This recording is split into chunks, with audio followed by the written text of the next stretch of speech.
Donc pour ce CP, on vous dire que l'objectif est d'écrire un programme évaluateur qui va permettre simplement de poser une liste de questions à l'utilisateur, donc qui va fournir une proposition de réponse pour chacune des questions. Ensuite, on va évaluer ces réponses sur chacune de ces questions et lui fournir une note. Par exemple, on va vous dire que signifie LG, vous répondez.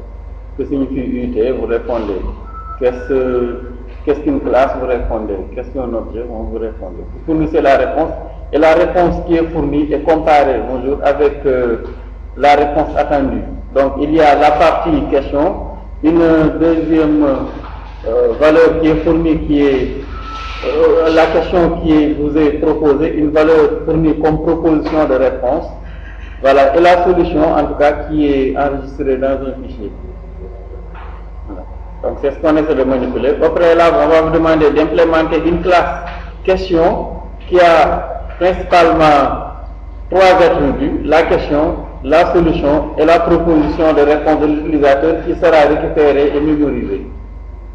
Donc au préalable, on va voir, après on va vous demander de créer un fichier qui contiendra ligne par ligne, ou bien les questions, la solution de chaque question. Donc dans un premier temps, au niveau de l'exercice numéro 1, ici, on vous demande d'écrire une classe question qui modélise une question. Donc que cette classe doit comporter trois attributs de type chaîne de caractères, question, solution, proposition. Et que cette classe doit avoir un constructeur qui a pour signature une Q, une variable Q et une variable S. Donc Q pour la question qui va permettre d'initialiser l'attribut question et S pour la solution qui va permettre d'initialiser la solution. Voilà. Donc, l'on vous dit que donc, les arguments Q et S serviront à initialiser respectivement les attributs question et solution. Donc l'attribut proposition, voilà, qui servira à enregistrer la réponse de l'utilisateur sera initialisé avec une chaîne vide. Donc là, on va voir qu'il y aura des mécanismes pour récupérer cette proposition. Donc on vous demande d'ajouter également et seulement un accesseur en lecture. Voilà. Pour chacun des attributs. Donc chaque attribut, question, solution, réponse, vous devriez implémenter un accesseur, c'est-à-dire un getter. Et pour les setters, les modificateurs, vous ne mettrez de modificateur que pour proposition. Donc qui va permettre de récupérer la proposition de l'utilisateur et d'utiliser cette proposition pour donc mettre la proposition de l'utilisateur. Ok. Donc pour cette classe, donc vous créez un nouveau projet ou bien vous utilisez le même projet, etc. Donc je vais l'isoler dans une fenêtre. J'isole le projet dans une fenêtre. Donc vous venez dans SRC, vous créez une nouvelle classe, si ce n'est pas déjà fait, que l'on va appeler question. Donc je vais le mettre dans un package. Donc UFR.set.lgi par exemple. Voilà. Prenez l'habitude, même si nous ne le faisons pas souvent, le code doit être organisé donc avec différents packages. Ça vaut mieux. Vous regardez les classes qui vont ensemble, qui remplissent quasiment les fonctionnalités, vous les regroupez ensemble. Il faut éviter, en tout cas du mieux de votre mieux, de mettre des packages par défaut dans le répertoire, strictement default. On les organise. Peut-être la classe main, souvent, bon, on le laisse là. Mais il faut savoir organiser son code. C'est toujours utile. Donc, la classe question, donc bon, si vous voulez, vous cochez la méthode main, etc. Donc, pour les attributs de la classe, on nous a demandé d'ajouter un attribut comme private string. Donc il y a la question avec petit q. Ici vous ne pouvez pas déclarer la classe question et mettre et ajouter à la classe question un attribut question qui a le même nom que le nom de la classe. C'est pas possible. Voilà. Vous avez aussi question, la réponse. Voilà, et un troisième attribut pour la solution.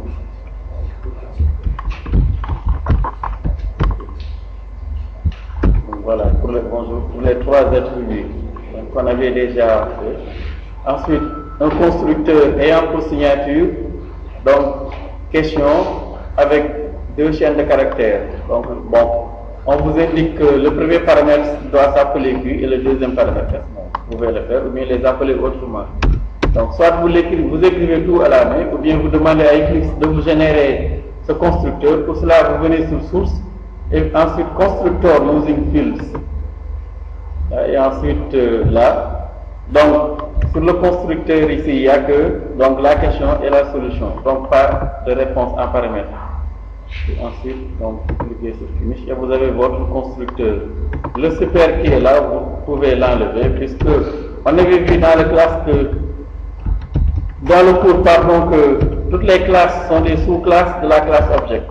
Donc, si vous mettez le super, il va appeler le constructeur explicitement de la classe object. Vous ne faites rien du tout. Bon, il n'y a pas grand-chose. Ensuite, on vous demande de mettre des accessoires, c'est-à-dire des getters pour tous les attributs et un seul setter pour cette proposition. Donc, pas de cette solution ni de cette question. Alors, donc, pour les setters, getter et setter aussi pareil, clic bouton droit, vous venez sur source, generate, donc getter and setter. Donc ici, voilà, on sélectionne tous les getters, voilà, mais pour les setters ici, il faut faire attention, il n'y a que 7, on ne met que 7 propos, 7, je sais pas, oui, ici, question, solution, proposition, moi j'ai mis quoi, question, solution et quoi, réponse. Donc au lieu de réponse, je vais le renommer, voilà, donc il n'y a que, c'est seulement pour la réponse qu'il faut mettre un setter. Bon, je vais renommer la réponse ici en proposition. Donc pour renommer, on l'avait déjà vu, refactor, vous voulez où rename. Voilà, rename et vous mettez donc proposition. Attention toutefois, si vous lui demandez de renommer un attribut, il ne renomme pas les noms qui sont associés au getter et au setter. Il faut aller donc les faire à la main. Donc ici, je colle proposition en un grand P.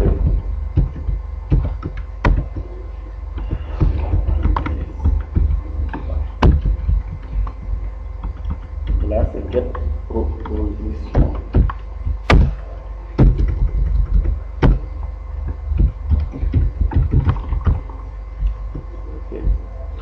Et voilà, donc là c'est. Oui. Hein? Get. Ah, je me suis trompé.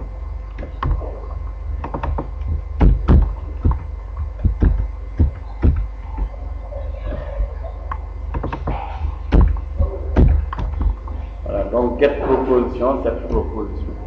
Proposition au lieu de réponse. Okay. Donc, ensuite, pour l'exercice numéro 2, donc là, l'on dit que les questions que va utiliser le programme sont enregistrées dans un fichier texte. Chaque question correspond à 2 lignes dans ce fichier. Donc la première ligne pour l'énoncé de la question et la seconde pour la solution. Donc on les alterne à chaque fois. Donc quelles sont les couleurs primaires? Vous dites rouge, vert, bleu. Donc première ligne la question et la ligne suivante la réponse. Donc on les alterne selon les questions-réponses. Donc l'on dit que les questions énoncées et solutions sont placées les unes après les autres dans le fichier. Maintenant pour manipuler un fichier, bon nous ne l'avons pas vu dans le cours. On peut simplement, un fichier texte, on peut simplement utiliser la classe scanner. Mais là, au lieu de mettre system.in que nous mettions d'habitude pour saisir au clavier, on met ici le nom du fichier. Avec le chemin, en tout cas, qui mène au fichier. Voilà, donc ici, un objet fichier sera construit. Voilà, si vous voulez lire, on l'appelait d'habitude SC. Si vous voulez lire une ligne de ce fichier, on met simplement .nextLine. Voilà. Et là, vous allez récupérer la ligne courante. Et pour parcourir tout le fichier, donc on utilise une boucle while avec while fichier.hasNextLine ou quelque chose comme ça. Donc,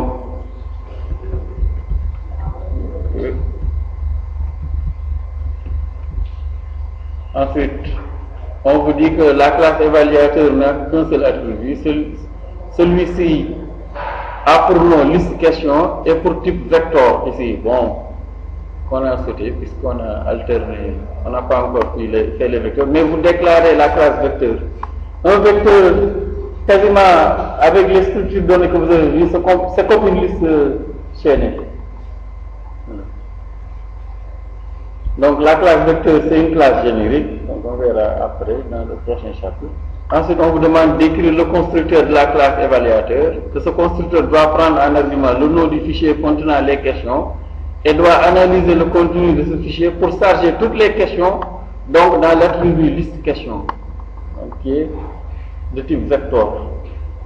Donc créer la classe là. Donc quand on crée la classe, il faut un attribut, liste question qui est de type vecteur. Ensuite, un constructeur qui va permettre de parcourir tout le fichier et d'enregistrer les questions et les réponses dans ce vecteur. Bien les objets. Donc ensuite, pour l'exercice numéro 3, c'est simplement un exercice de test ici.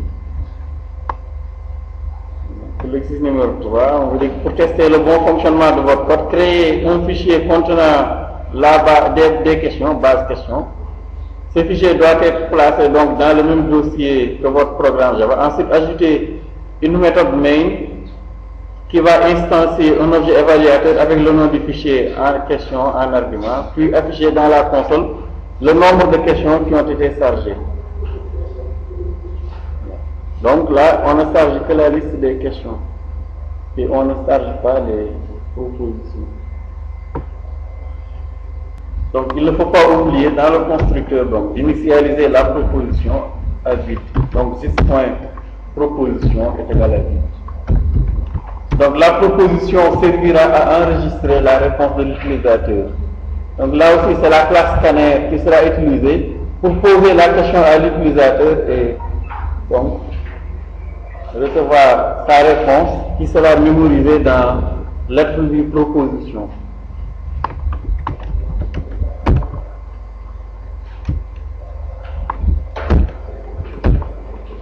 Donc il faut créer la classe évaluateur.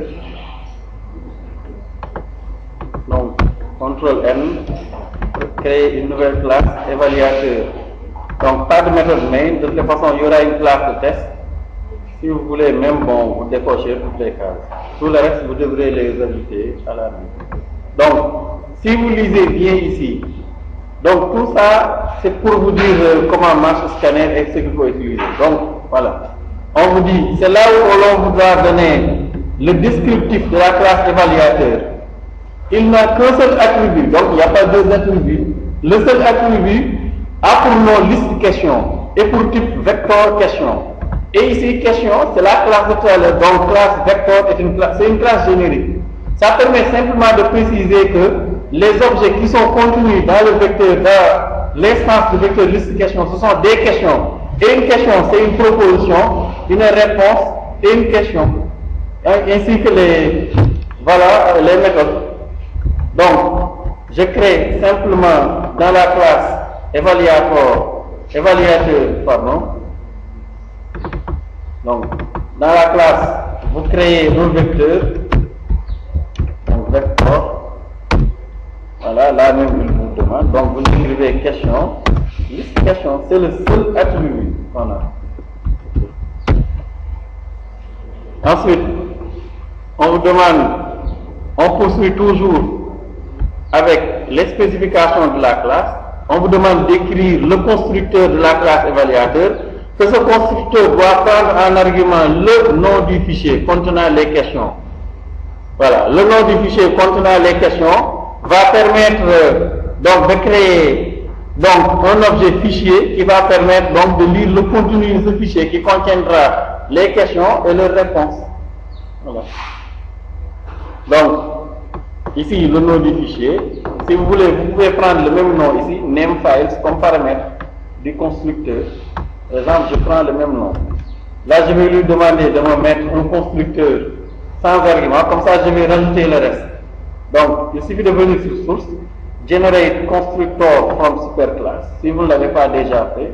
Et là, donc, vous mettez simplement ici une chaîne de caractères string. Voilà, namefile. Et ensuite, donc, vous pouvez effacer le super là, donc, ne servira pas à grand chose. Voilà. Maintenant, il faut d'abord initialiser le scanner, la variable fichier de type scanner qui va permettre de parcourir le contenu du fichier texte, ligne par ligne. Et ensuite, il doit récupérer chaque ligne et mémoriser cela donc dans liste question, sous forme de question. Ok. Donc, ici, on initialise d'abord la variable scanner. Donc, scanner, on l'a appelé fichier, est égal à new scanner. Voilà. Et là, donc, on lui passe une instance de file, donc qui est le type, la classe pour les fichiers, et ensuite le paramètre. Maintenant, bon, il faut gérer ici les exceptions, c'est-à-dire des erreurs qui peuvent survenir quand on exécute le code. Peut-être que le fichier n'existe pas, ou bien qu'on n'a pas le droit d'accéder à ce fichier, etc. Donc c'est pourquoi il vous demande ces try catch que vous verrez en Java 2. Il suffit simplement de cliquer ici. Vous voyez là où il vous affiche cette lampe-là avec cette croix rouge. Vous faites un simple clic et vous cliquez sur Surround with try catch. C'est un bloc qui va permettre de gérer l'erreur. Bon. C'est que quand il survient une erreur, quand on exécute un code, il y a un objet erreur qui est généré. Si vous voulez gérer l'erreur, il faut faire ce que l'on appelle attraper l'erreur et ensuite gérer l'erreur. C'est pourquoi vous avez le catch comme attraper. Donc on attrape ici une exception de type file not found exception, c'est-à-dire qu'on n'a pas trouvé le fichier. Donc c'est des concepts que vous verrez en semestre 6, semestre 5. Donc pour le moment vous l'écrivez tel quel. Surtout n'écrivez pas le try catch à la main. Vous laissez Eclipse vous écrire le try catch. Donc pour que Eclipse puisse vous écrire le try catch, vous écrivez le tout et vous cliquez donc sur la lampe là, sur votre gauche qui apparaît avec cette croix là. Et vous prenez ce rang with try catch. Après, comment ça marche, pourquoi on le met, il faut attendre un semestre de plus.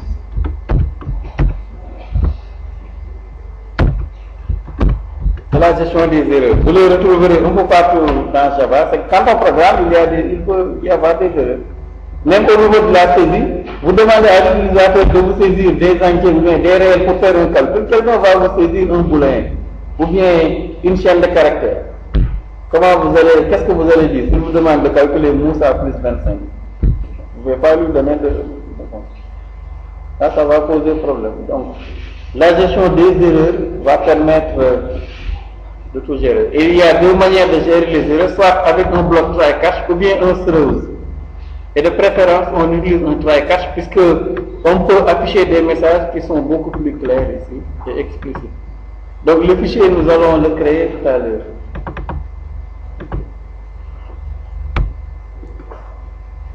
Donc on va créer le fichier. De ce fait, vous allez voir à quoi ça ressemble le fichier. C'est simplement une suite de questions et de réponses qu'il faut prendre. Voilà. Parce qu'on va sauter, aller au niveau de l'existoire et revenir à cette question. Parce que il faut parcourir tout le fichier. Il y a quelqu'un qui a de la clé. C'est un fichier texte qui contient une suite de questions et de réponses.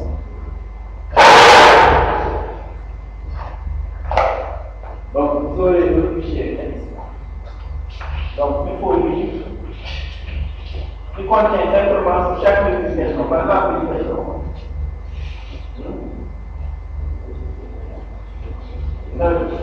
On peut les questions.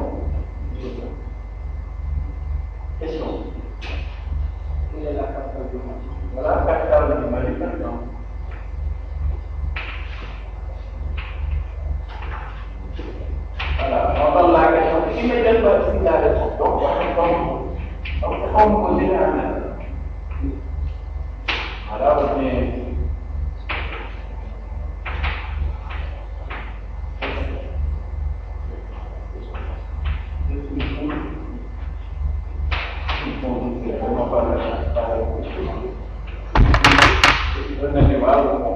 Donc, c'est ici des questions qui a, par exemple,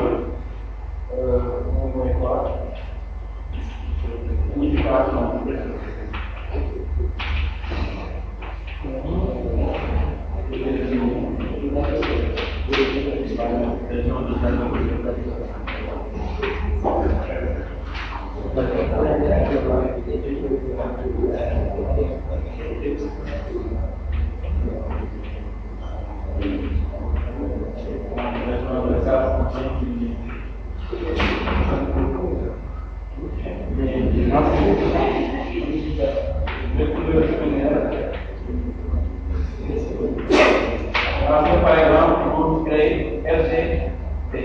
Par exemple, voilà. Maintenant, là, à chaque fois, si vous regardez, on a la question, la réponse. Question, réponse.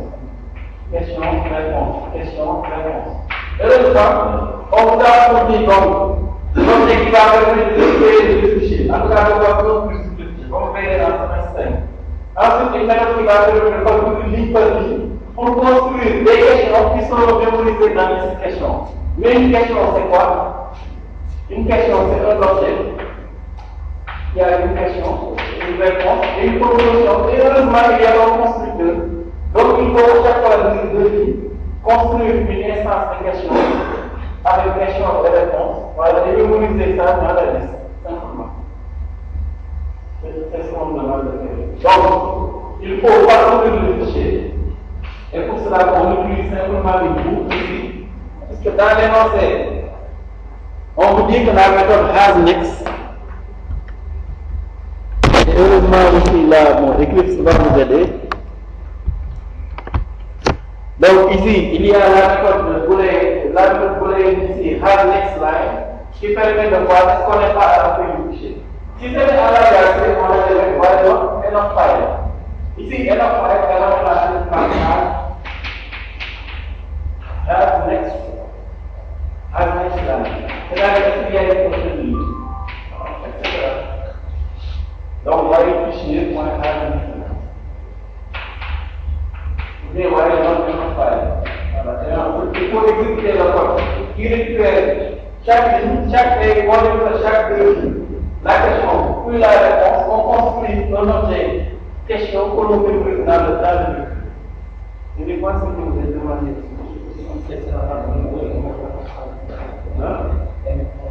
Si, c'est parce qu'ici, c'est une méthode booléenne que je n'ai pas mis de comparaison. Si vous voulez mettre la valeur, vous pouvez casser la ligne. Si vous avez une valeur booléenne, pour le test est-ce que c'est vrai, vous pouvez mettre while bool. Au lieu de mettre while bool égale c'est un bout de fin. Ici, pour mettre la boucle, on met simplement while. Et heureusement, ici, voilà, Eclipse peut vous aider. Il y a ici, il vous le propose même ici, regardez. Vous écrivez WH, contrôle espace. Et vous prenez le deuxième template while, qui convient parfaitement à ce que nous voulons faire. Donc ici, il vous met, donc, while, donc iterate with iterator, et vous mettez fichier.hasNext. Et ensuite, on va le modifier avec hasNextLine. Ok. Donc, vous prenez le deuxième que nous allons modifier. Donc, et là, on va mettre while fichier.hasNextLine. Est-ce qu'il y a une prochaine ligne? Donc ici, on va lire deux éléments, la question et la réponse. Donc, vous récupérez la ligne, donc next line, vous mettez, donc vous déclarez, on récupère d'abord la question. Au niveau du fichier, donc question, string question, next line, au lieu de next. Ce qu'on lit ligne par ligne. Ensuite, donc Donc là, ça permet de lire une première ligne dans le fichier. Ensuite, à chaque fois, il faut lire une deuxième ligne dans le fichier réponse ici. Voilà, qui est la seconde ligne. Donc, on lui dit que tant que ce n'est pas la fin du fichier, il faut lire deux fois dans le fichier. On lit une ligne, et ensuite, on lit une ligne que l'on met dans question, et on lit aussi la ligne suivante que l'on met dans réponse. Ce qui va permettre de construire un objet question que nous allons mémoriser donc dans la liste des questions. Donc, là, ça va permettre de dire, tant que ce n'est pas la fin du fichier, mettre dans question la ligne suivante. Donc, par exemple, on va mettre la question celle-ci. Ensuite, dans la réponse. Donc, puisqu'on demande de mettre dans la réponse fichier.slide, il va le mettre dans le cours. Ensuite, on va construire un autre question avec donc capital de et donc on va le poser dans cette question.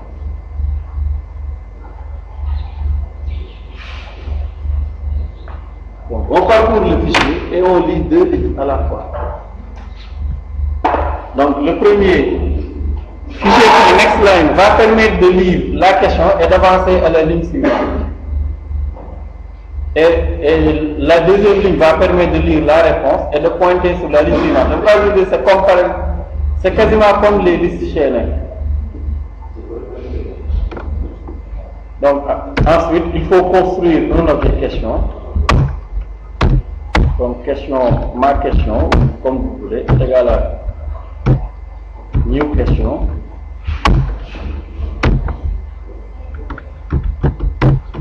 Donc, on appelle le constructeur avec la question et la réponse.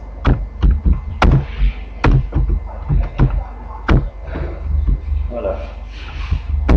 Alors, on peut mémoriser maintenant dans le vecteur de question. Donc, on ajoute à liste question. Donc, liste question. Et pour ajouter, il faut regarder le TD précédent.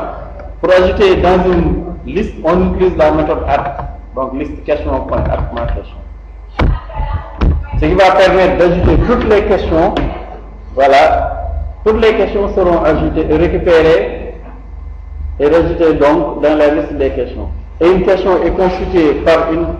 Donc, pour chaque objet question, vous avez la question et la réponse. Donc, la paire.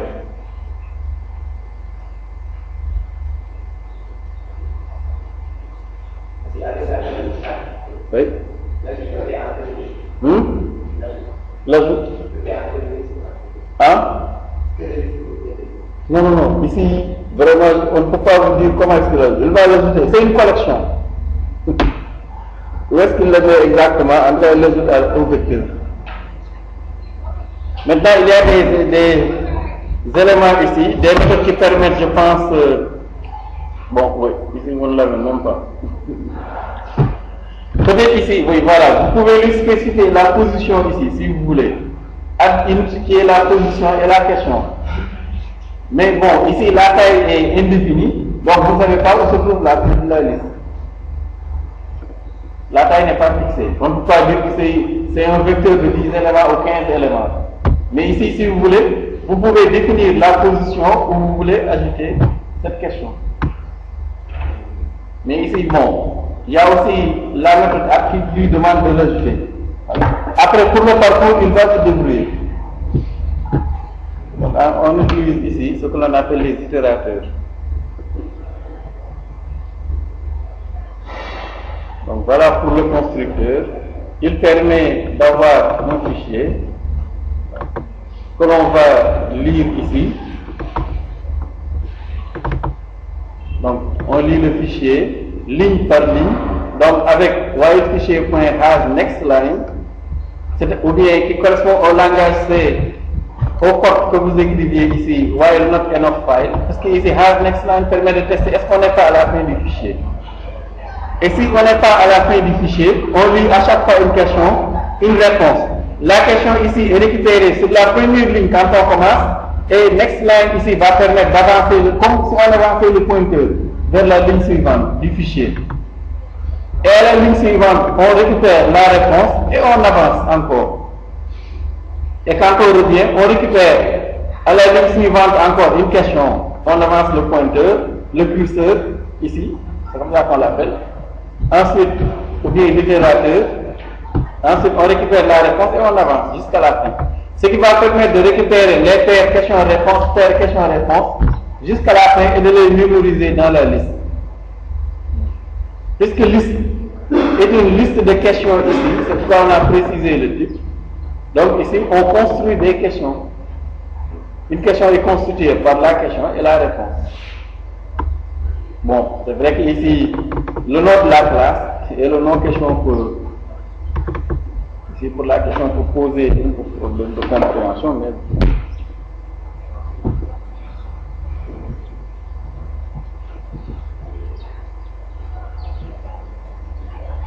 voilà, ça va permettre donc de construire cette paire. Sauf qu'ici, il y a une chose que nous avons oubliée, nous n'avons pas instancié la liste de questions. Et un objet non instancié est nul. Donc il faut instancier la liste de questions. Sinon vous allez vous retrouver avec, donc ici, bon, si vous voulez, vous pouvez l'instancier ici.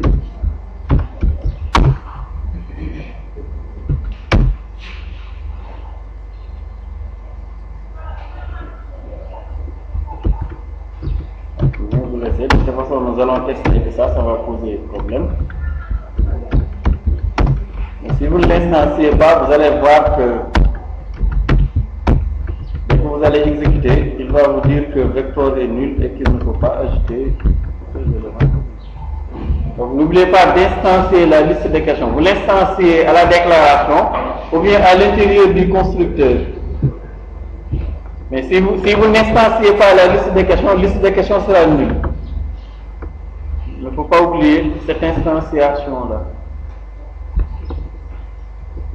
Donc, qui permet d'instancier la liste de vecteurs.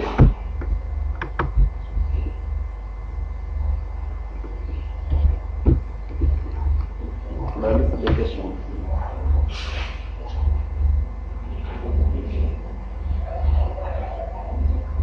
C'est à cause des interfaces que malheureusement nous n'avons pas encore fait l'exercice concernant la classe vecteur.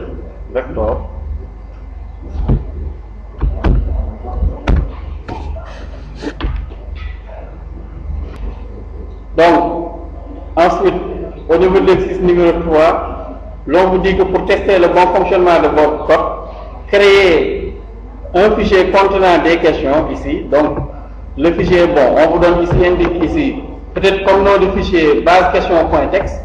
Vous êtes libre d'appeler le fichier comme vous voulez et que ce fichier devra être placé dans le même dossier que votre programme. Surtout mettez-le à la racine. Si vous le mettez autre part, il faut donner le chemin. Donc, pour le moment, vous pouvez le mettre à la racine.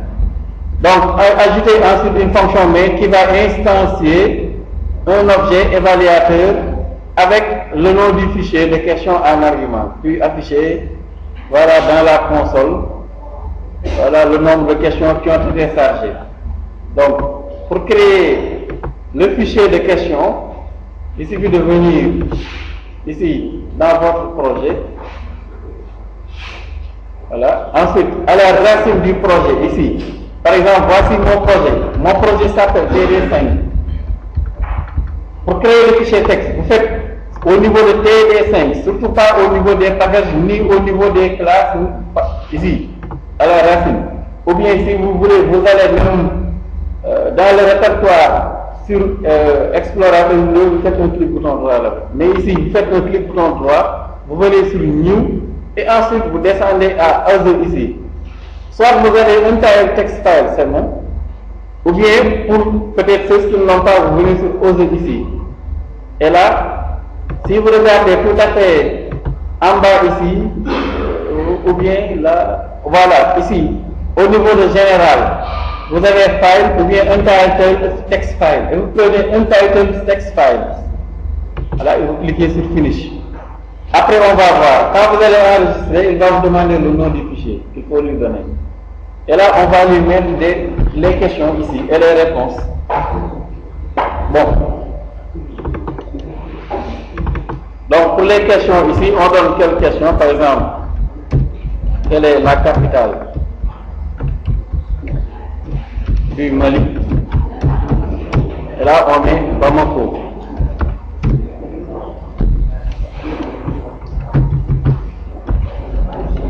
Ensuite, quelle autre question? Capital, il y a E ou bien? Bon, ensuite, bon. On va taquiner les mathématiciennes. Que répond une mathématicienne qui vient accoucher à la question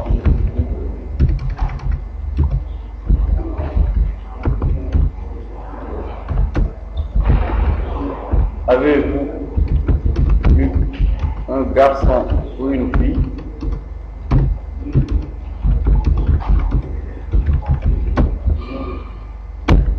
Elle va répondre oui.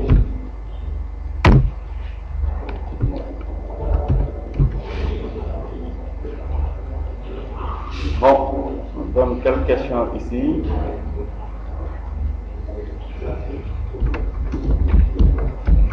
Que signifie quitter?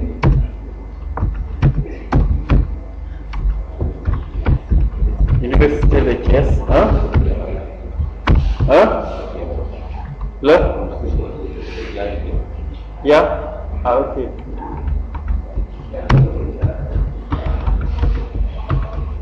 Bon, si je vous le dis, vous avez eu un garçon et une fille, elle va répondre oui parce que peut-être que pour elle c'est une proposition logique.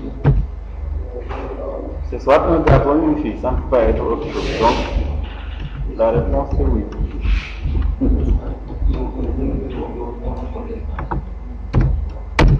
Ensuite, quelle autre question?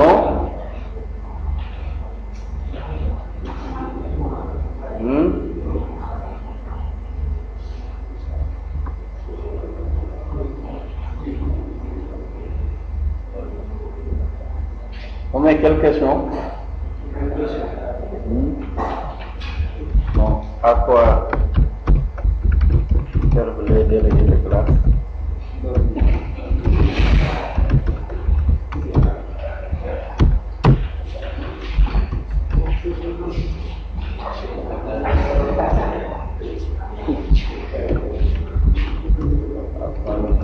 De vacances peut-être.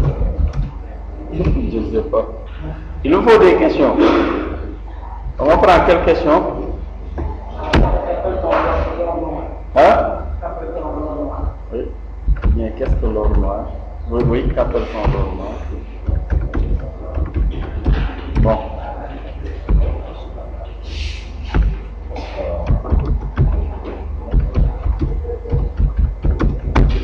L'or noir.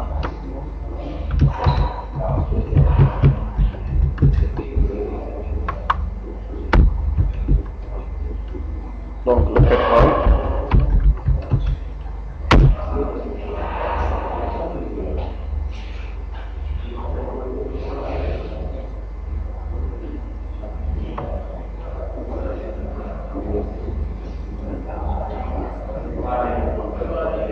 Hein?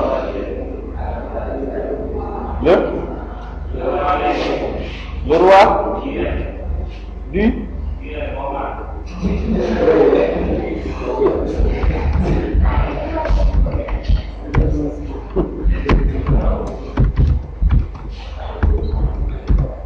même, comment est-ce qu'on l'écrit même?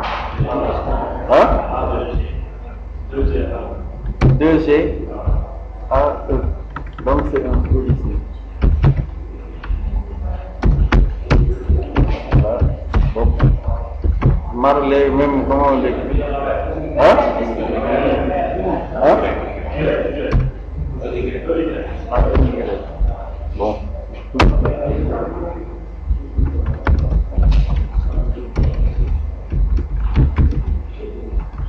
Et le roi du rap.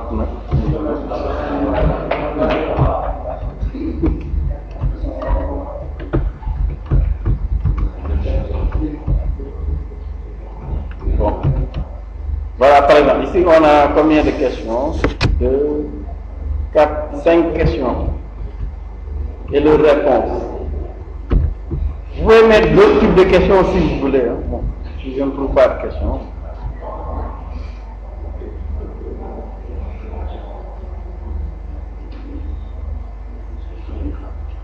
C'est comme avec question pour un champion. Sauf qu'ici, il n'y a qu'une seule proposition. Il n'y a pas de proposition. Il faut donner des réponses.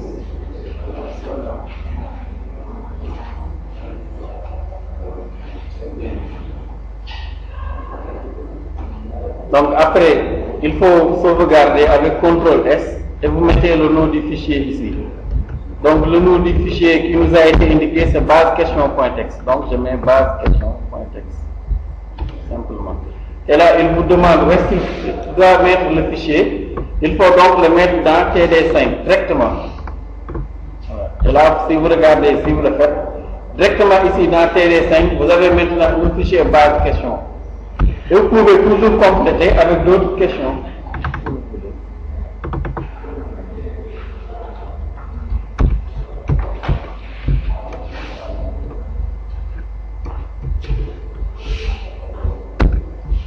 Attention toutefois à ne pas laisser une ligne vide à la fin du fichier.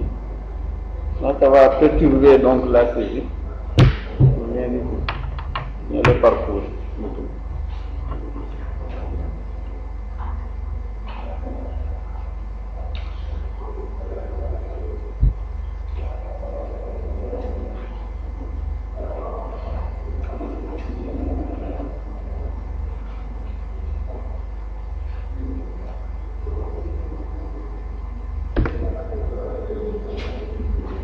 Donc, la question, même si elle est longue, n'allez pas à la ligne. Hein? Vous continuez sur la même ligne. Parce que notre variable itérateur là va lire ligne par ligne. Si vous allez à la ligne, vous allez complètement perturber les choses.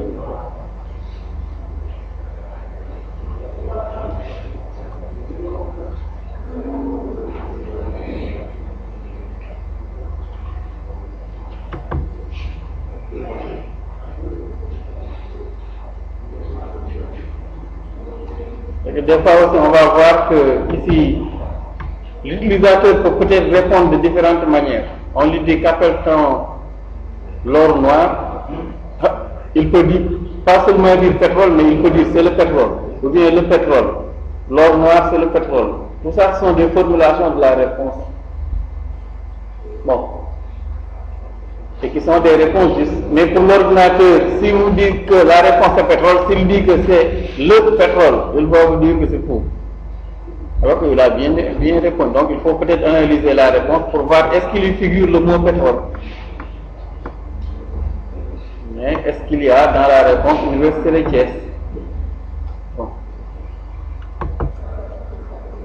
Quelle est la capitale du Mali? Il faut vous dire la capitale du Mali est Bamako. Donc, normalement, si je donne ces réponses, ça devrait marcher. Vérifiez bien que la liste des questions est bien au niveau de la racine de votre projet ici.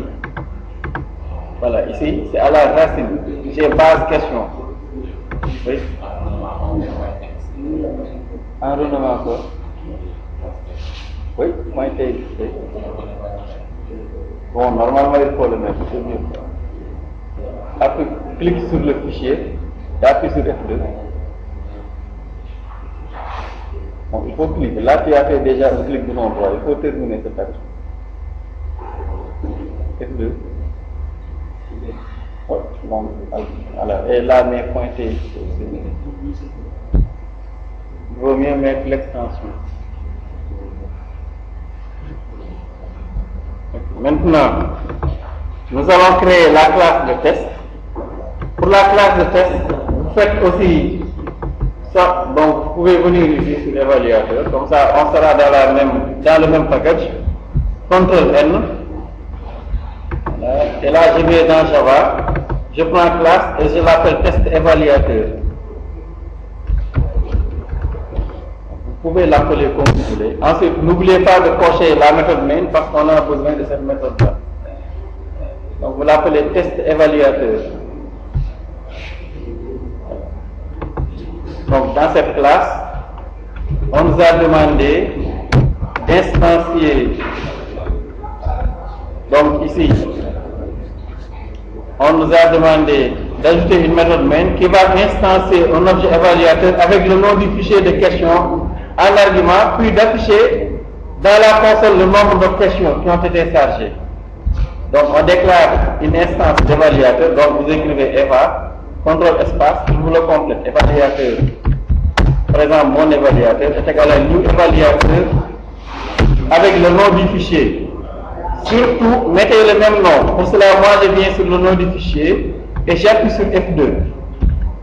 Comme ça, je mets le même nom. Si vous ne mettez pas le même nom, vous allez vous retrouver avec des soucis. Voilà. Donc, mettez le même nom que le nom du fichier que vous avez créé. Et maintenant, si vous voulez, vous pouvez afficher la taille, par exemple 6 out. Le nombre de questions est au niveau de mon évaluateur, point. Oui, c'est vrai qu'on n'a pas mis un getter là-bas. Ici, nous ne pourrons pas accéder directement à la liste questions. Il faut mettre un getter. Hein? Il faut un getter pour liste questions. Sinon, ici, nous ne pourrons pas récupérer la taille. Le nombre de questions, nous ne pourrons pas. Donc, revenez ici dans l'évaluateur après et mettez un getter. Donc, clic bouton droit, source, generate getter and setter, et vous lui générez uniquement un getter, select getters. Vous cliquez sur OK et vous avez le getter. Un getter pour liste question, il le faut. Donc, le nombre de questions et deux. Plus, et là on peut mettre mon évaluateur point get liste question point size.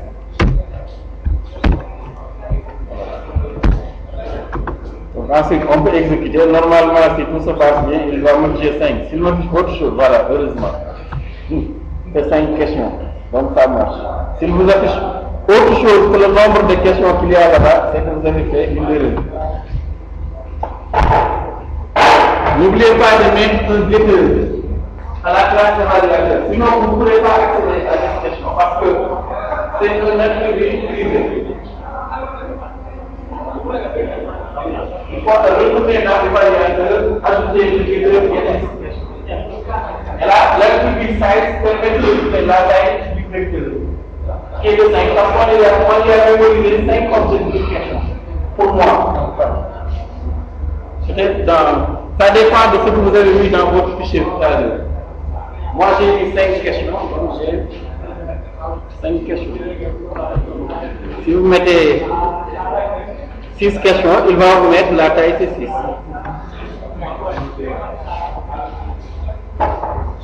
Oui.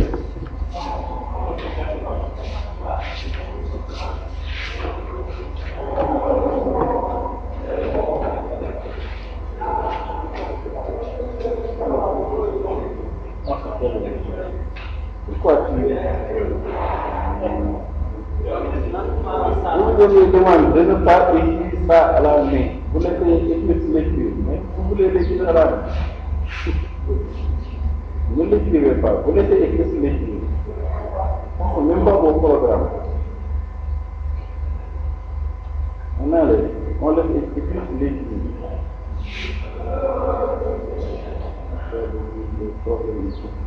Je ne vois pas.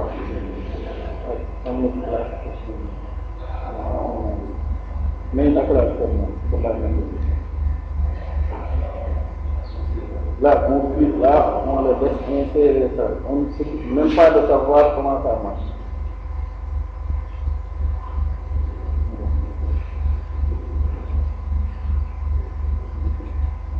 Ensuite, il y a des problèmes ici. Je pense que là, tu n'as pas de constructeur avec cette signature. On va voir.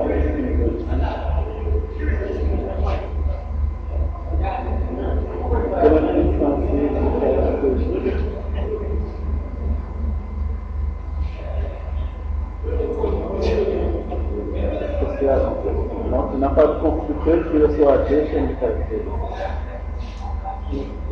Oui, il ne le reconnaît pas comme étant un constructeur.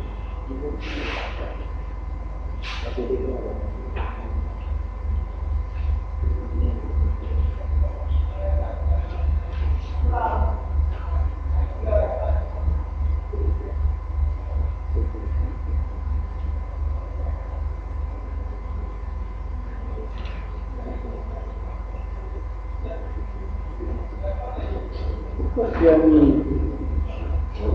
Qu'est-ce que ça t'a bien fait?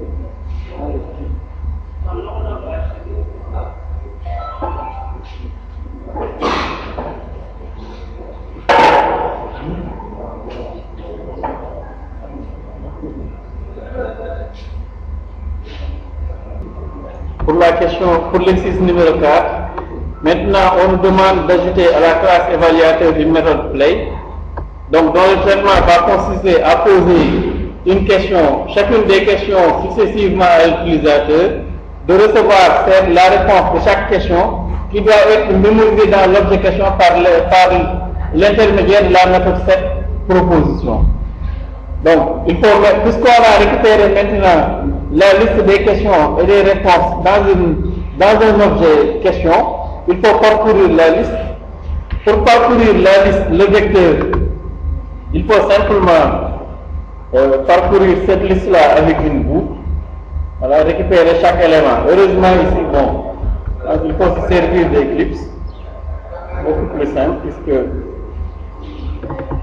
Donc, vous revenez maintenant dans évaluateur. Les tests personnels.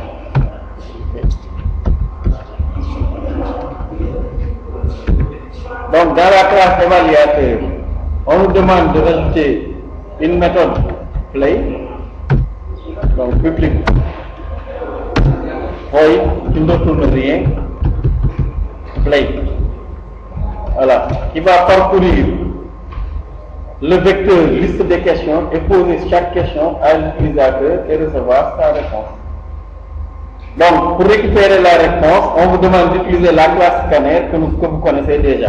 Donc, on commence d'abord par déclarer un scanner, SC, qui va permettre de récupérer la réponse de l'utilisateur, égale à new scanner, système.in. Voilà. Ensuite, maintenant, il faut parcourir le vecteur. Afficher chaque question. Pour la question seulement, il faut récupérer l'instance de question.getQuestion et l'afficher. Ensuite, on récupère sa réponse dans une chaîne de caractères que l'on va passer simplement au setter. Maintenant, même en, comment dirais-je, en langage C, est-ce qu'on peut parcourir en même temps une liste chaînée et modifier la liste chaînée?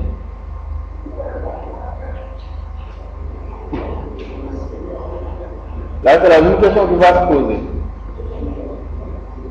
Est-ce qu'on peut parcourir la liste chaînée et en même temps modifier la liste, les valeurs de la liste chaînée? Ou bien en même temps modifier la liste chaînée? Ça, aussi.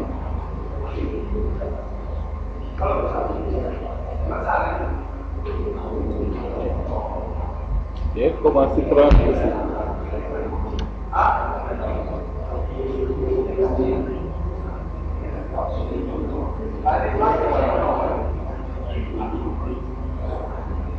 Maintenant, il faut parcourir maintenant la liste. Pour parcourir la liste, il suffit d'utiliser une boucle while ou une boucle for. Ici, je vous suggère d'utiliser la boucle for, puisque là-bas, Eclipse va vous écrire toute la forme de la boucle. Il faut écrire for et ensuite contre l'espace, le for qui est avec été over collection.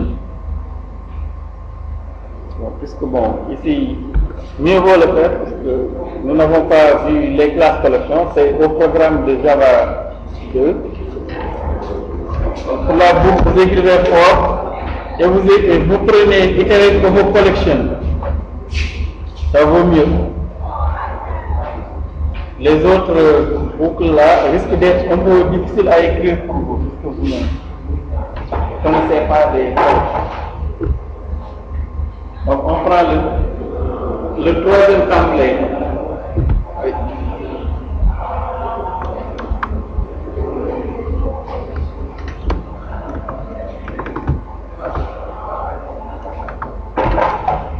Le premier, le troisième, le quatrième.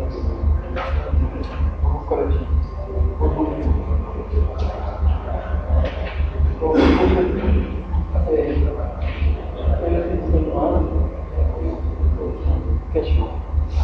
Dans les variables de question.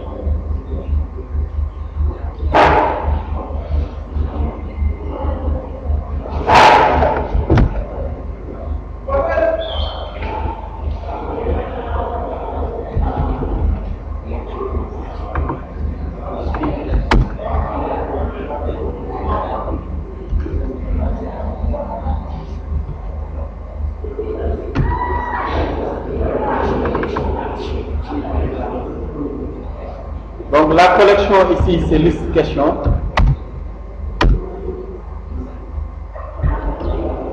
Voilà. Et le type des éléments de liste question, c'est question. Qui va permettre de parcourir la liste question par question. Donc ici, bon, on l'appelle ma question par exemple. Bien, question courante. Donc, choisissez le nom que je voulais. Donc les itérateurs ici se comportent comme des genres de pointeurs qui pointent d'abord sur le premier élément et va parcourir les éléments, élément par élément. Et point next ici, c'est comme le next des pointeurs que vous avez pour aller à l'élément suivant. Donc on lui dit, on récupère ici comme la tête de la liste. Voilà. Et on le parcourt jusqu'à la fin ici. Itérateur.hasNext permet de tester est-ce qu'on est arrivé à la fin ou pas. Ensuite, on récupère à chaque fois un élément du vecteur que l'on casse ici et on avance le pointeur. Ça va permettre de continuer jusqu'à la fin. Et maintenant, donc, on pose la question. Bon, on peut même numéroter les questions. Je déclare ici un entier. Bien, je l'appelle num, que j'initialise à 0, bien à 1. Ça va me permettre de numéroter les questions. Donc, on pose la question, 6 out. Bon, on met juste une en-tête ici. Par exemple, question numéro plus num plus pour l'incrémenter. Ensuite, maintenant, donc ensuite il faut poser la question. Donc 6 out. Donc pour la question, c'est ma question.get question. Et là, si vous l'écrivez, la question sera posée. Ensuite, il faut maintenant récupérer la réponse de l'utilisateur.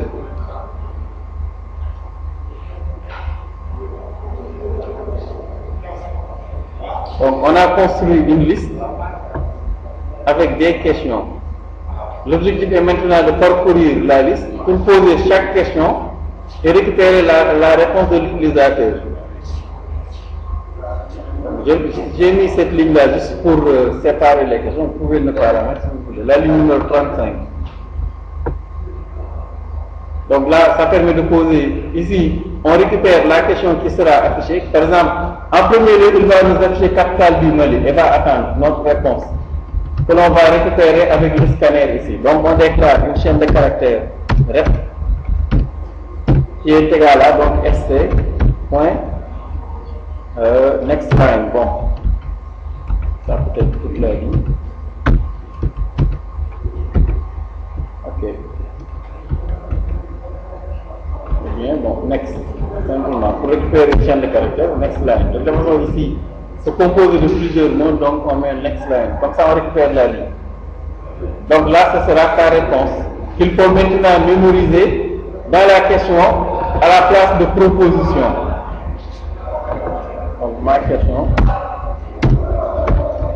on a cette proposition, la réponse.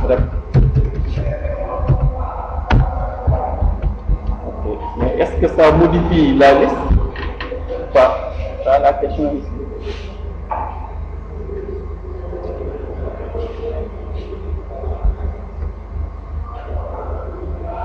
Bon, pour voir que effectivement c'est cela, il n'y a pas de constructeur. Oui, ici, tout juste après le constructeur, j'appelle la méthode play ici.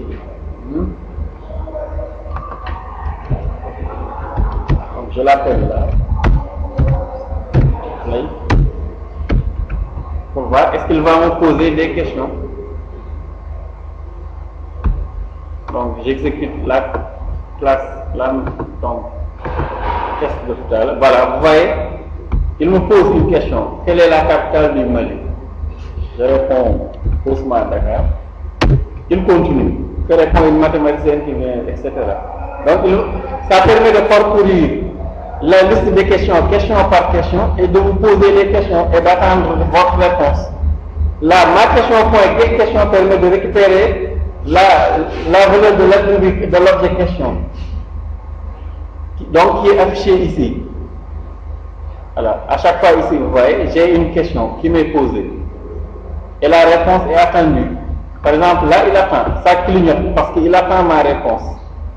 Dès que je vais saisir ma réponse, il va l'affecter comme étant la proposition de réponse de la question.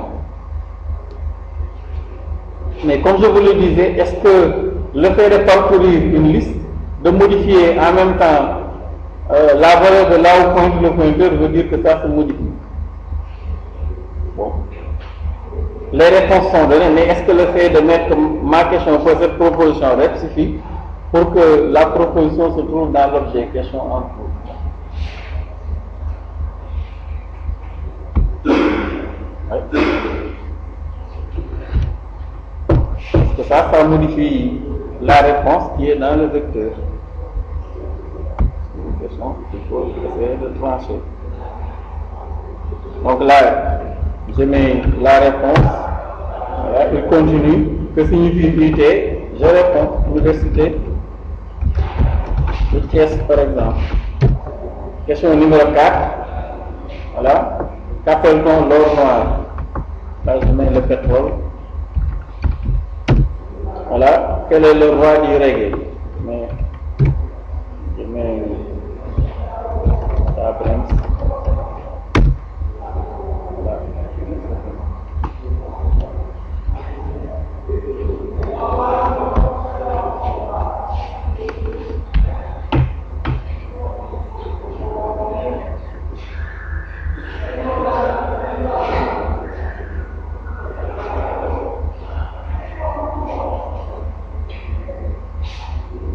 Bon, ce sont des... Tout ça, vous les verrez en français. Les littératures, les collections, il y a un chapitre spécial pour les collections.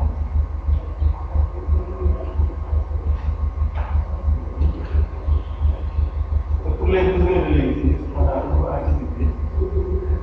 Mais les vecteurs, les trésors, les maps, tout ça, ça va venir. Bon, ça vous donne un peu pour faire le pont aussi entre ce que vous avez vu et ce que vous allez voir dans ce semestre. Ce ne sont pas des concepts. Pour l'exercice numéro 5, on vous dit que l'on souhaite disposer dans la classe question d'une méthode proposition correcte, donc type de retour booléen, qui renvoie true si et seulement si la valeur de l'attribut proposition est égale à la valeur de l'attribut solution. C'est juste pour voir est-ce que la réponse de l'utilisateur est correcte ou pas. Si la réponse est correcte, on renvoie true. Si c'est faux, on renvoie false. Et c'est vrai, et la réponse est correcte quand ça correspond, en tout cas, c'est seulement si donc est égal. Si la proposition est égale à la solution. Et la solution est déjà connue, c'est dans l'attribut solution. Donc écrivez cette méthode. Donc pour cette méthode, il faut aller dans la classe question et là on rajoute simplement une méthode donc publique. Voilà, booléen proposition correcte, booléen c'est petit b, pas grand. Et là on teste. On est dans la classe. Dans cette classe, il y a déjà question et solution. Donc c'est pas la peine de se fatiguer. Vous testez est-ce que solution égale. Voilà. Réponse avec equal. Sauf ici, utiliser ignore case parce qu'ici la case n'est pas importante. C'est une réponse de l'utilisateur, bon, il peut mettre tout en majuscule, tout en minuscule, la réponse doit être correcte. Donc, if, donc, bon, proposition, point, equals ignore case, pour avoir une comparaison des chaînes de caractères qui ignorent la case. Donc, proposition equals ignore case solution, donc return true. Voilà, sinon return false.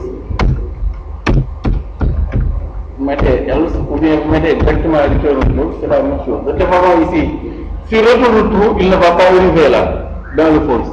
Si return false, c'est que les deux ne sont pas les mêmes. Si vous voulez aussi, vous mettez else if, mais ça ne sert à rien. Voilà. Donc la méthode, c'était que ça. Donc on compare. Si la proposition est la même chose que la solution en ignorant la case, même s'il y a des différences de majuscules, minuscules, ça ne posera pas de problème.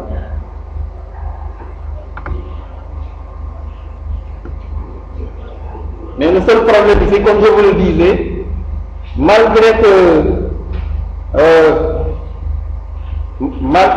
que la réponse ici c'est Bamako, si l'utilisateur dit, on lui pose la question capitale du Mali, il dit la capitale est Bamako, la réponse sera fausse.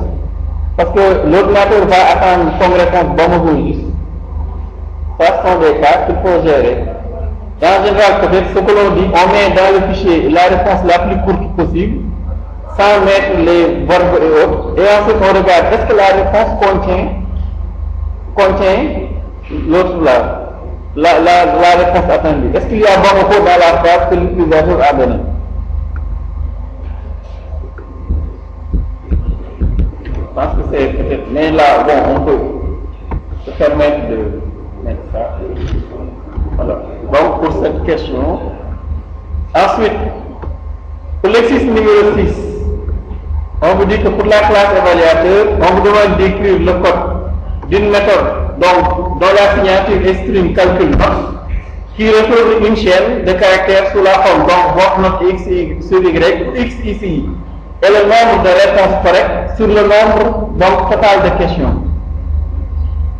Donc il faut à chaque fois que l'utilisateur réponde vérifier est-ce que la réponse est correcte. Voilà, et à la fin lui afficher donc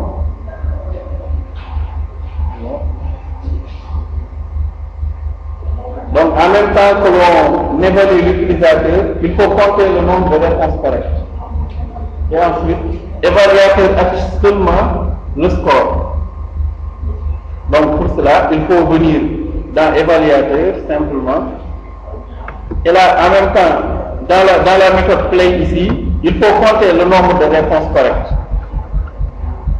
Donc, puisqu'on a besoin de récupérer ce nombre de réponses correctes, à l'extérieur, naturellement, il va falloir déclarer ici une variable.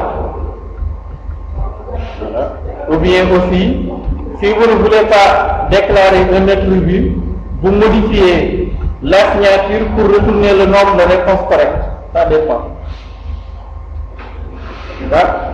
Il faut que l'on puisse récupérer le nombre de réponses correctes à la sortie. Ou bien aussi on le compte en même temps et on le passe à la méthode. Mais bon, on nous a imposé cette signature et que le calcul note ne reçoit aucun paramètre. Bon, je pense qu'on va rajouter un attribut supplémentaire. Donc int ndr rep correct, je l'appelle comme ça, c'est très explicite. Et on l'initialise à 0. Donc il va permettre de compter le nombre de réponses correctes.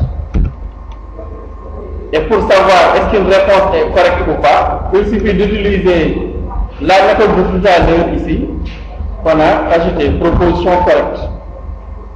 Donc il ne faut pas oublier de sauvegarder des questions, sinon vous ne pourrez pas votre méthode. CTRL S ici, dans question. Ensuite on retourne dans évaluateur. Et là, à chaque fois que l'utilisateur donne une réponse, on teste if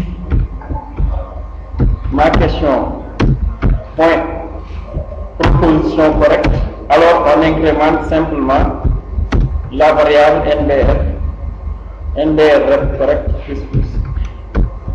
Voilà. Simplement. Ça va permettre de compter le nombre de propositions correctes. Donc à chaque fois qu'il répond, on teste. Si la proposition donnée par l'utilisateur est correcte, on incrémente cette variable.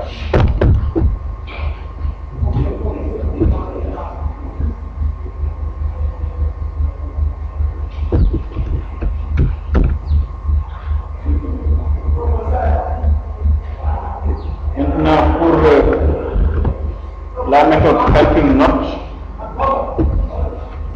il faut implémenter donc public.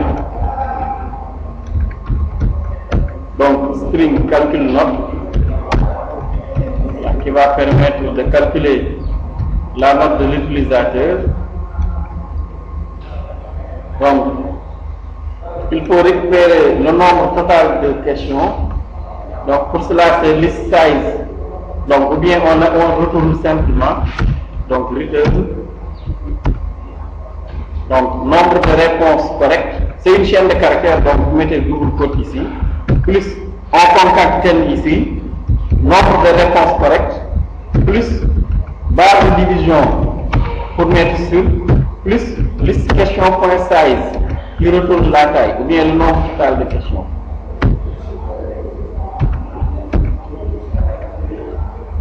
Okay. Donc votre note est ici, au lieu de mettre le même vide.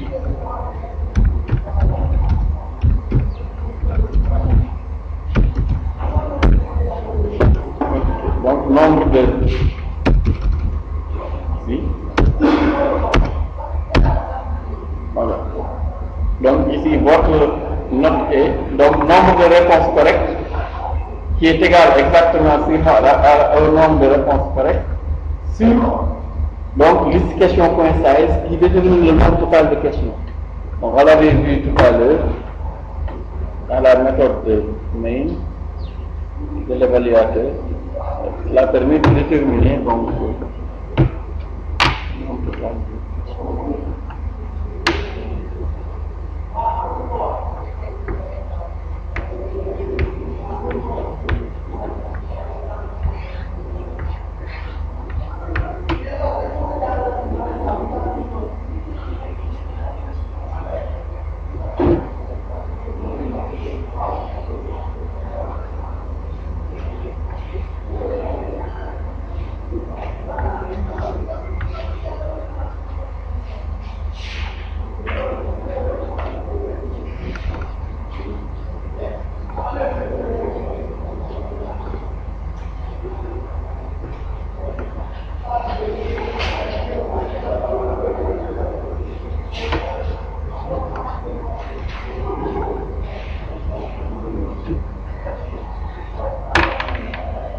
une instance de JFileCruiser.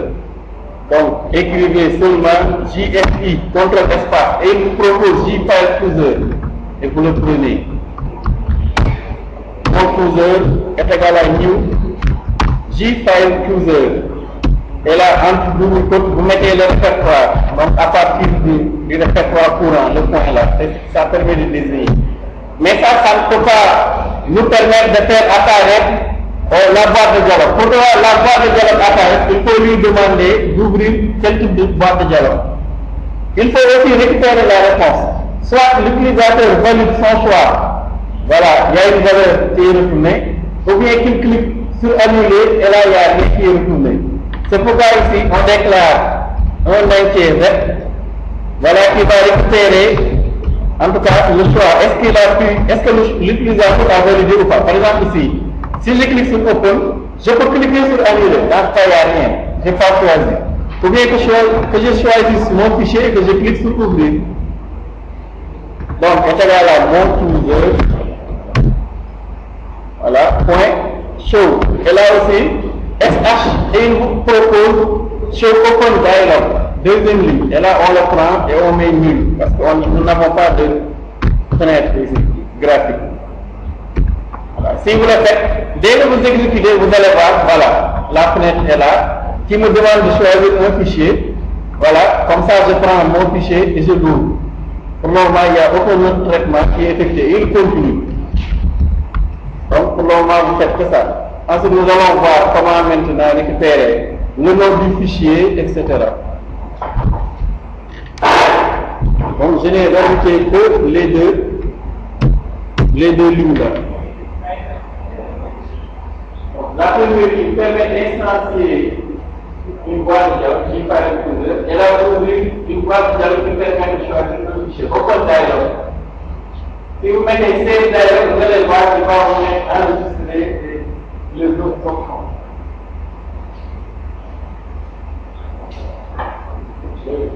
Vous verrez cette partie comme avec les collections en Java. Donc, l'objectif après, c'est de récupérer le nom du fichier qui a été choisi. Et là, bon, on va voir que c'est mon user point. Donc, les méthodes qui ont été prédéfinies. Donc là, c'est une classe prédéfinie. Ce n'est pas à vous de créer cette classe, c'est une classe prédéfinie de la classe du package, dans le package Squirrel, qui est le package de tout ce qui est graphique sur Java, les fenêtres, les barres de dialogue, les onglets, les barres de progression, beaucoup d'autres choses.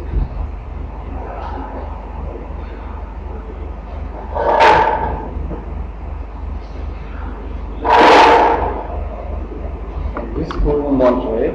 Donc ici, après il faut tester, est-ce que l'utilisateur a répondu ou pas? Est-ce qu'il n'a pas cliqué sur annuler? Et justement, il y a un attribut approve qui est statique, approve option qui permet de vérifier est-ce que l'utilisateur a choisi un fichier et validé ou pas. Si je clique sur annuler sur notre code. Donc ici, il faut d'abord faire un test avant d'affecter le nom du fichier, donc de le mettre dans le constructeur évaluateur. Donc on met seulement ifref. Donc la réponse est égale à jFileChooser.approve option. Donc ici, il y a les autres options. Cancel option s'il appuie sur la touche annulée.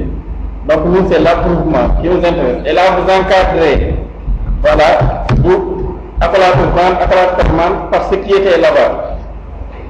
Ça permet seulement de savoir ici que l'utilisateur a approuvé un choix. Il a choisi et il a cliqué sur ouvrir. Et donc, c'est ce fichier qu'il a choisi d'ouvrir. Ça correspond, je pense, à un 1 ou 0.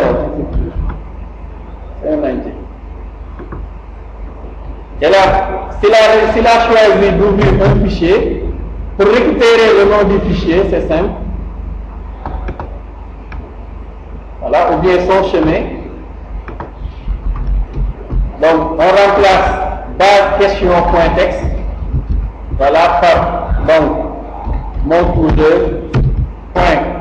get select file, donc le fichier qui a été sélectionné, voilà, bon, point, ici, vous mettez, bon, get absolute path si vous voulez le chemin total du fichier.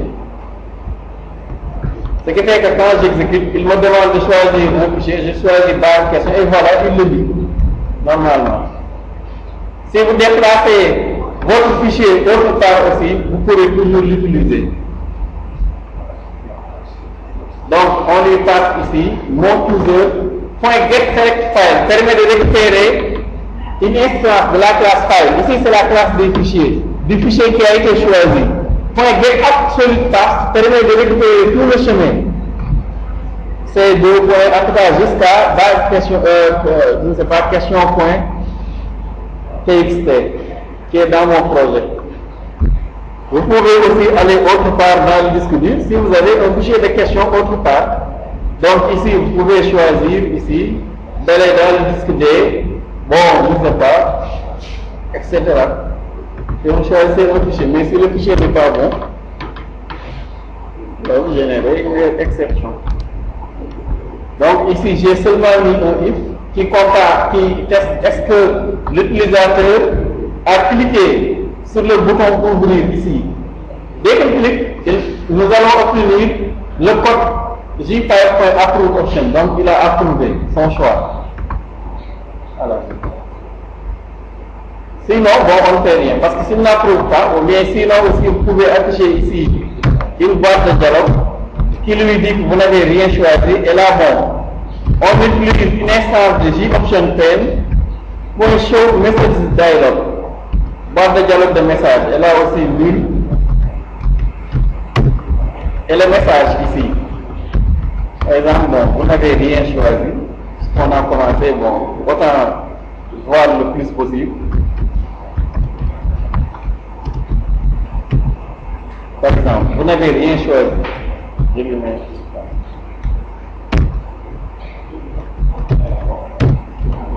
Pour que vous puissiez voir avec le tableau. Là, vous voyez, quand j'exécute, si je ne choisis pas, voyez cette boîte-là, comme les boîtes alertes de JavaScript. C'est ce que permet d'afficher le show message dialog. Nul, c'est pour la JFrame, on n'a pas de fenêtre. Et là, le message que vous voulez faire afficher, c'est ce que vous écrivez ici.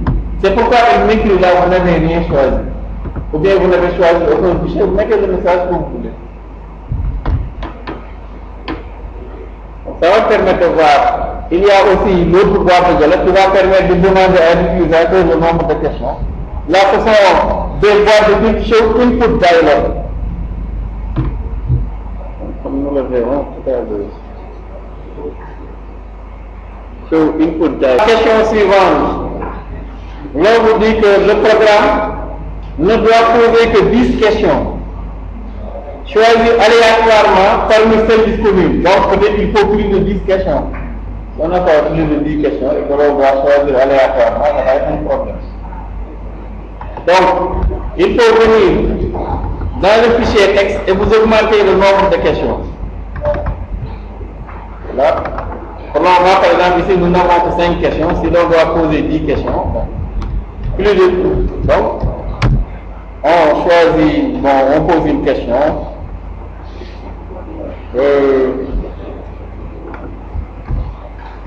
Où se trouve le resto central de l'UT? Bon, je vais faire santé.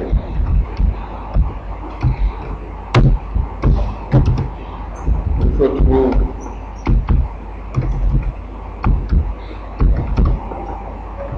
le service médical?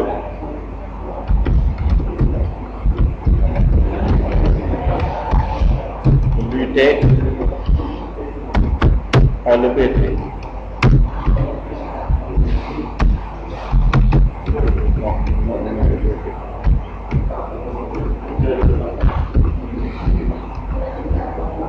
Bon, ou bien EFR santé. C'est pas EFR santé, je pense EPT. Bon.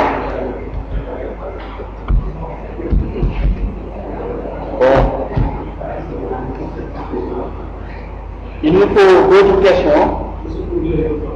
On se trouve? Bon.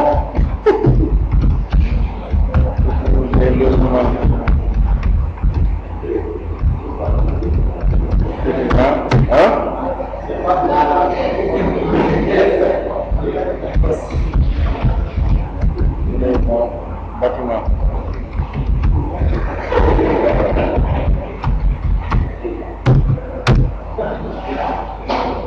Bon, qu'est-ce qu'on pose comme question?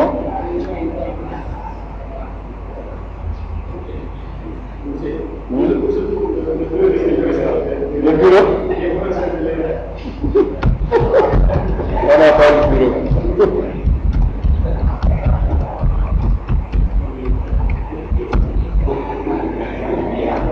Bon.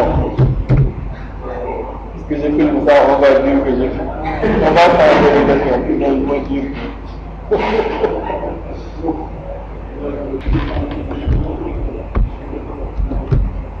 Donc, et le vecteur.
âge limite pour accéder à l'université, par exemple, donc 23 ans. Pour mettre des questions, c'est juste pour, comme ça on pourra choisir parmi ces 10 questions, parmi ces questions-là 10. Pour le moment, j'en ai combien même? 11.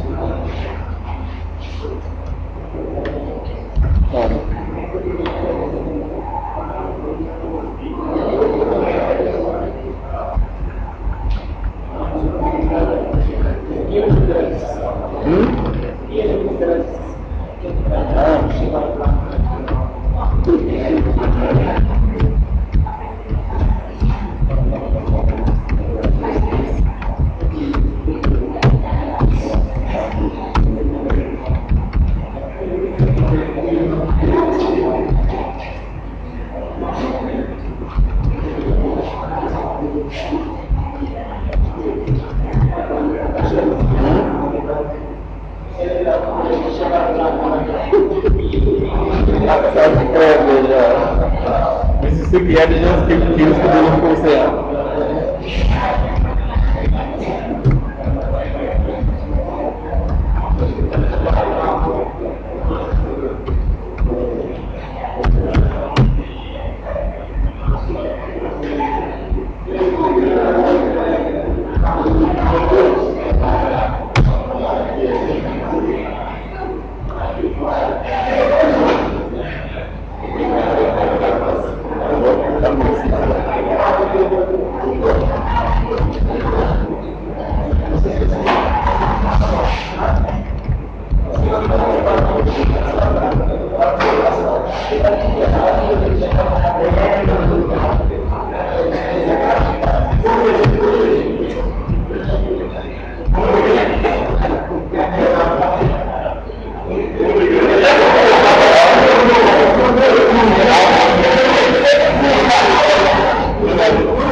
On va chercher.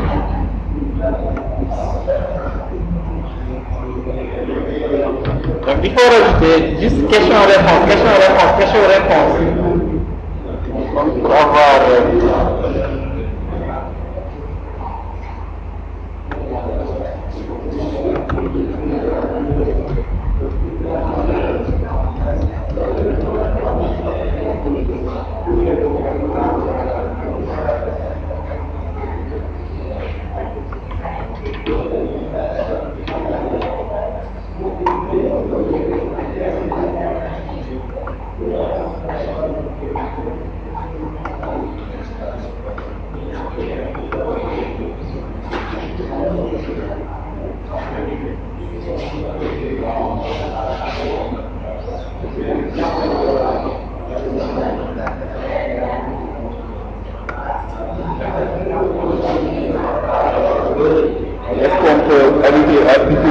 disponible. Article est disponible.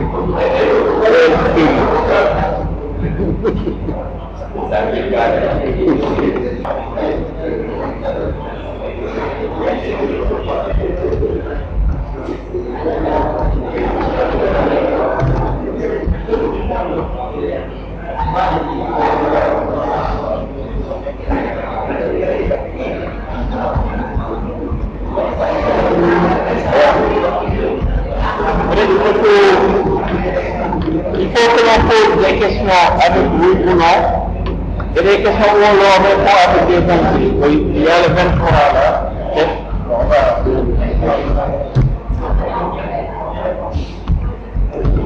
Bon, des questions avec oui ou non, par exemple une poule. À thème des temps. Je pense que non. Mais j'ai vu dedans. Ah, j'ai vu déjà. J'en ai jamais vu. Je n'ai jamais vu. Il y a une question avec oui là-bas, avec la mathématicienne là. Bon, on rajoute une autre question avec oui ou non.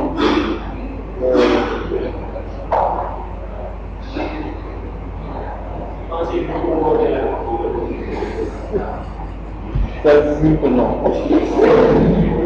Ok, on a suffisamment.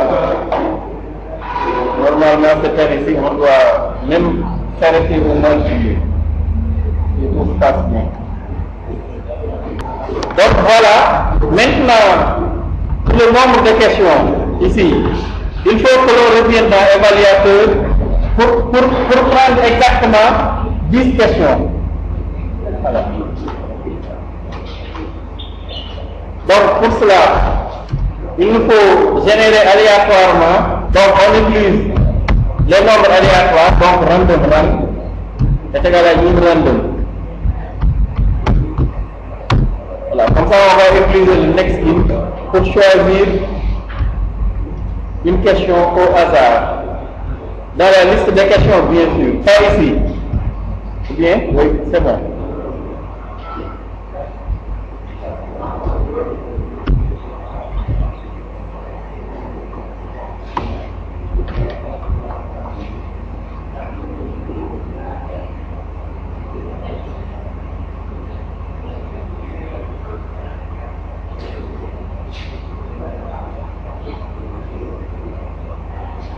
Donc, même la boucle, il faut qu'on modifie la boucle pour choisir exactement 10 questions.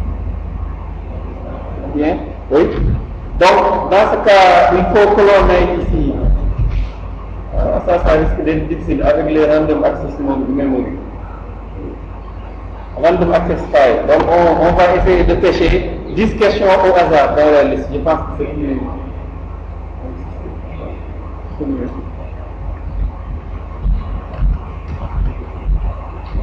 Donc, il faut pêcher 10 questions. Donc, je pense qu'on peut utiliser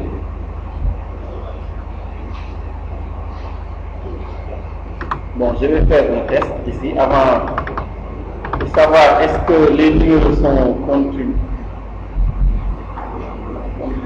ou pas.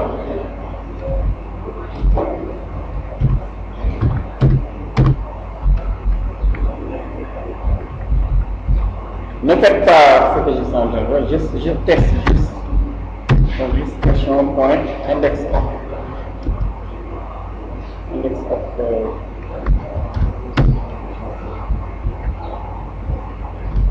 Donc, je veux juste voir est-ce que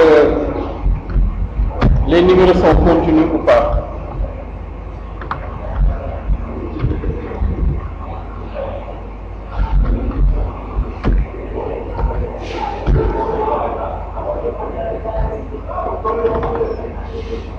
Voilà, ok, heureusement. Donc ici les numéros sont continus. J'ai numéro 0, numéro 1 jusqu'à numéro 16. Donc je peux générer un nombre aléatoire, 10 nombres aléatoires parmi les 16, heureusement pour nous. Ok. Donc, il nous faut prendre 10 questions parmi les 16, dans la taille là. Comment est-ce qu'on va faire? Peut-être un compteur ici, heureusement le nu. Donc, on change ici.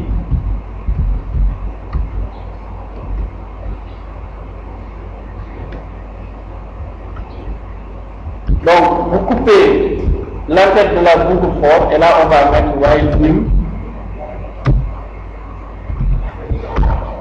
Donc, on met while num strictement num inférieur égal à 10.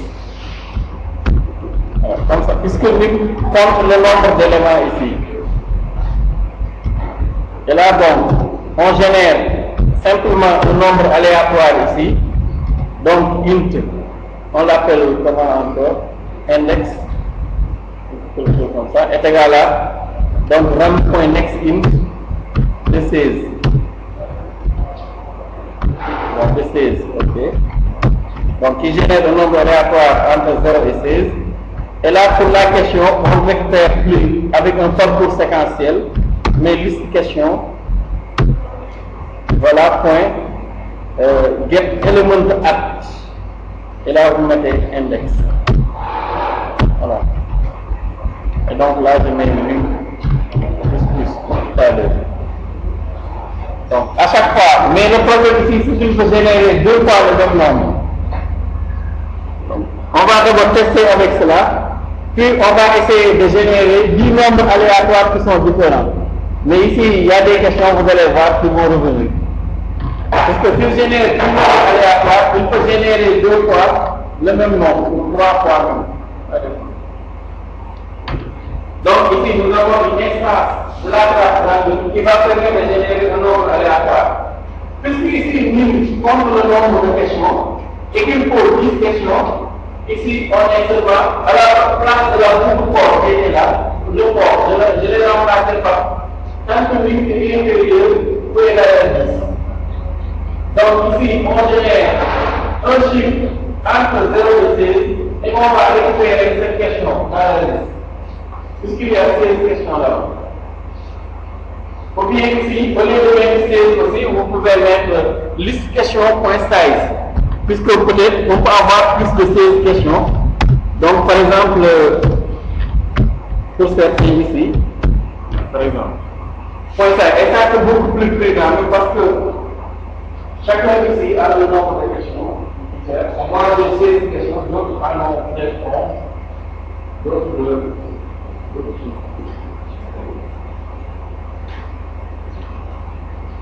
Donc là, si l'on exécute ici, test évaluateur, donc je prends base question, et voilà, vous voyez, il commence par me demander où se trouvent les logements étudiants. Ça, ce n'était pas la première question. Et là, je dis par exemple VCN. Il me pose encore une deuxième question, qui est le recteur de l'UT. Donc, ce sont des questions choisies au hasard. Je dis par exemple, je mets n'importe quoi ici. Ensuite, troisième question, quelle est la plus sérieuse? Bon, le plus sérieux, bon, je mets qui? Hein? Si c'est qui est le plus grand joueur de foot? Je mets ça là. Ensuite, je réponds une mathématicienne. Donc je mets oui. Je veux juste savoir. Pour le moment, je n'ai pas 2 questions qui se répètent. Qui est le ministre de la Justice? Donc Mimi. Où se trouve le réseau central? Donc les faire santé. Après, il revient. Qui est le recteur de l'UT? C'est ce problème-là qu'on nous parle. Parce qu'ici, il a généré aléatoirement 2 fois le nombre de. C'est pourquoi il faut essayer de constituer un tableau qui ne contient pas de nombre de groupes. Donc pour cela, il fallait déclarer un tableau ici où l'on génère aléatoirement des chiffres, 10 chiffres qui sont différents.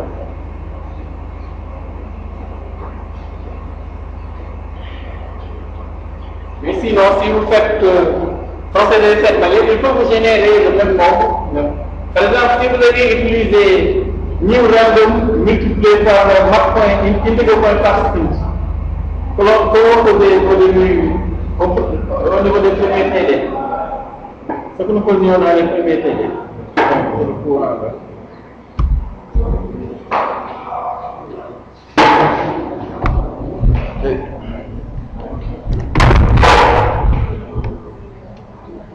Là, on vous dit que le nombre de questions à poser doit être fourni par l'utilisateur.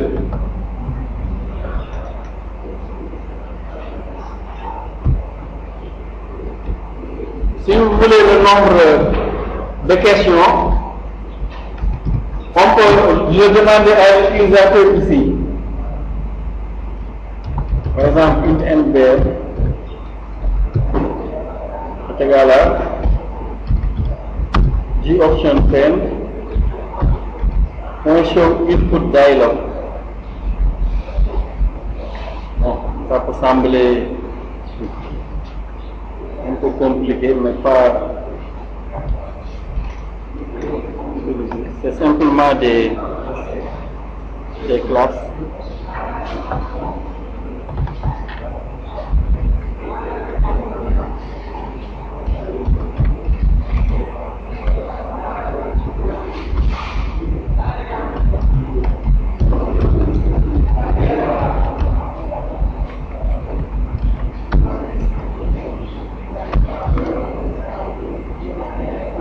Donc là, il faut une casse parce que cela renvoie une chaîne de caractères. Donc, integer point pass int.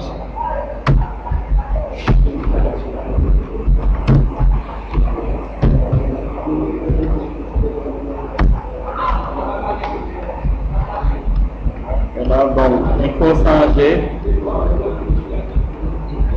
Là, c'est inférieur à NBR.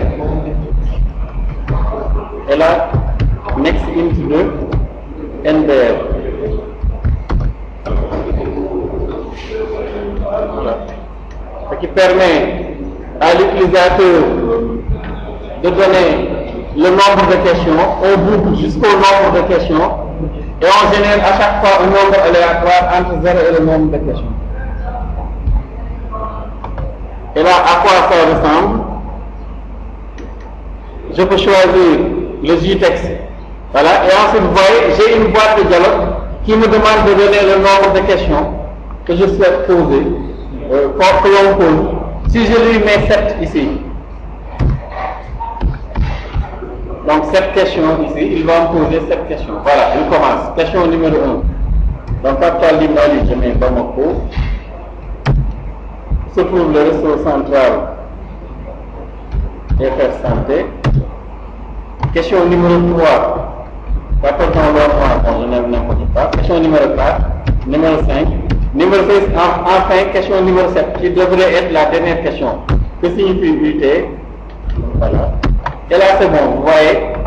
Donc, si vous voulez demander à l'utilisateur de vous donner un nombre, on utilise une boîte de dialogue de type show input dialog. Donc, là, c'est simplement parce que la première ressource que l'utilisateur saisit de récupérer les compétences de chaîne de caractères. Là, on transforme simplement la chaîne saisie en lien. Donc, il faut faire partie J option show input dialog avec la question. C'est pourquoi vous avez tout à l'heure cette petite boîte de dialogue qui me demandait de fournir un chiffre. Voilà, donc là, c'était les questions. Bon. Si l'utilisateur ne donne rien, là aussi, il faut le contrôler et mettre, initialiser le nombre à 10. Ce sont simplement des tests qu'il faut essayer de faire. Mettre les contrôles.